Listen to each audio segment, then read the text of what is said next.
శ్రీమాత్రే నమః. సంఖ్యాశాస్త్రంలో 32 అదృష్ట సంఖ్య కలిగినటువంటి వారి యొక్క జీవిత విశేషాల గురించి మనం తెలుసుకుందాం. ఈ సంఖ్య చాలా అద్భుతమైనటువంటిది. వీరికి మధురమైనటువంటి జీవితం లభిస్తుంది.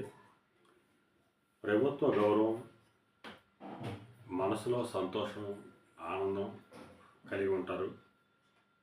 కళాకారులు, లలిత కళల్లో నిపుణులు అయి ఉంటారు.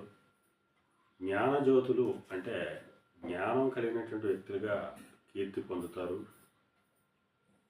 తాత్విక పరిశోధనలో ఉన్నట్టయితే జ్ఞానములచే కీర్తి లభిస్తుంది. ఆర్థిక స్థితిలో కొద్దిగా మార్పులు ఉంటాయి. వ్యాపార రంగంలో ఉన్నట్టయితే విపరీతమైనటువంటి ధనాకర్షణ కలుగుతుంది.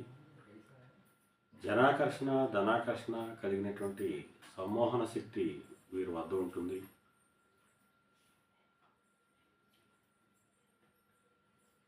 అలాగే జాతక చక్రంలో కూడా శని 3వ స్థానంలో కానీ, 5వ స్థానంలో కానీ, 6వ స్థానంలో కానీ, దశమంలో కానీ, లాభంలో కానీ, లేదా ఉచ్చ స్థానంలో కానీ ఉన్నట్టయితే ఈ అదృష్ట సంఖ్య కలిగినటువంటి వారికి అఖండ ఐశ్వర్యాలు కలుగుతాయని చెప్పి తెలియజేయడం జరుగుతుంది.